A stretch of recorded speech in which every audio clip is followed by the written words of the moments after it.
Elara raised the blade, the polished steel humming, faintly against the rising tide of dark energy.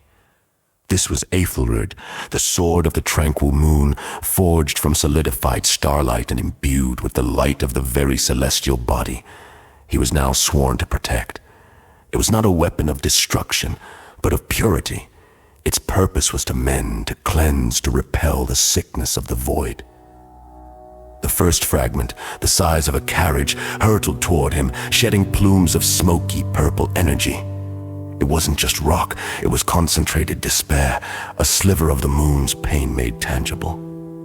Elara didn't dodge. He planted his feet, his armored form a fixed point in the maelstrom as the crystal filled his vision. He channeled the last vestiges of his order's power, the lunar weaving a soft silver aura briefly outlined his armor, a shield of pure white light opposing the encroaching crimson. When the fragment struck the silver shield, the sound was not a crash, but a high-pitched, agonizing scream. The crystal didn't shatter. It rejected the purity, recoiling in a flash of blinding violet light before veering wildly into the swirling vortex behind him. Elara staggered, his muscles screaming from the exertion. The sheer malignancy of the impact was like a physical blow to his soul. He couldn't keep deflecting them. The power of the moon weavers was a shield, a last defense, but it was not infinite.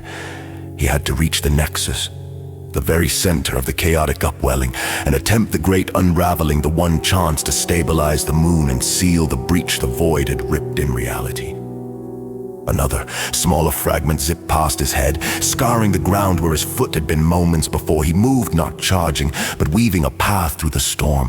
Each step was a calculation, a dance between gravitational pull, energy flux, and the unpredictable orbits of the killer fragments. The ground beneath his boots was no longer solid earth, but solidified chaos, slippery, treacherous, and alive with dark energy.